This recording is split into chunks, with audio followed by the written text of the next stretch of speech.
how important is it to put the right genre when it comes to releasing music on not only DistroKid, but a lot of other independent music services like CD Baby, TuneCore, Ditto, Lander, etc., etc.? I'm going to say this. In some ways, it is important. In some ways, it's not the biggest issue.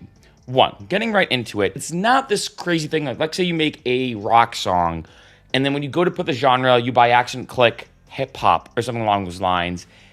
Is it going to be the end of the world? Our store is going to go after you and say, hey, you picked the wrong genre. We're now going to take down your release and ban you. Not really. So when it comes to picking the wrong genre, it's not this huge, mind-blowingly massive issue, but you do want to make sure you pick the right genre. Because secondly, remember, indexing is a thing when it comes to streaming services. And I will say that stores now, when it comes to technology and AI and algorithms and everything, stores are pretty dang good at determining, maybe even without you suggesting it, what genre your track might be. They can analyze it and all this kind of stuff, like we probably all know this.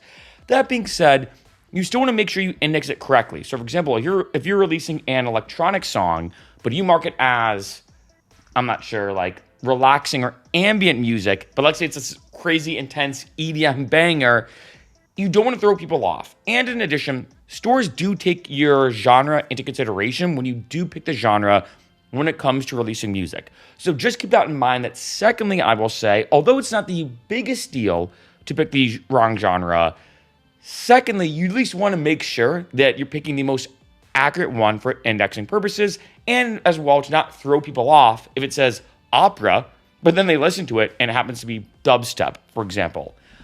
Thirdly, and this is actually where it is a bit of an issue, more in terms of how it gets released, and that is for my electronic artists out there. Now, in case you didn't know, one of the optional stores, it's an add-on on DistroKid, is Beatport. Beatport is one of the biggest platforms for specifically electronic music, and there's a policy, and this is probably not surprising, when it comes to Beatport, that if you pick any other genre on DistroKid, but you don't pick electronic, it will not be released on Beatport.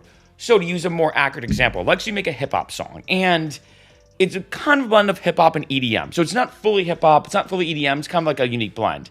If you release it and you click hip-hop, that song will not be put on Beatport. Beatport only accepts songs with the electronic genre. So if you want to do so, what do you typically do, in case you didn't know, when you pick the electronic genre on Beatport, on DistroKid, a secondary menu pops up saying, what's the subgenre? You have to pick a subgenre. Is it dubstep? Is it house? Is it glitch hop? Etc., etc. And one of these subgenres under electronic is hip hop. So this is important for indexing purposes. If let's say you're an EDM artist, and let's say you happen to release a song, this happened to me actually. I released a song that was a blend of EDM and world. And I was like, you know what? I'm just going to put world as the genre. And actually, not surprisingly, it did not go on Beatport. And I remember being like, wait a minute, why is this not on Beatport? Like, it's a blend of world and EDM. You know, I used a Burn and Bow from Capoeira in Brazil and everything. I'm like, I don't know why this is not appearing on Beatport. And when I contacted DistroKid, they said, hey, because you put it as world, Beatport does not allow it because you didn't pick electronic. What you'd have to do is delete that release, re-upload it, put the more accurate genre of electronic and the subgenre of, let's say, house, because it's more like a housey record, for example, being specific under EDM, and then go to the second genre, and let's say if you want to have world be tacked onto it, you could put the second genre, because you could pick a secondary genre if you want to. It's optional, and then click world. So remember, when it comes to releasing music, having like the most accurate genre possible is important, but it's not the end of the world if you happen to pick the wrong one. But I do suggest, of course, don't pick a fake one, don't pick a false one, right?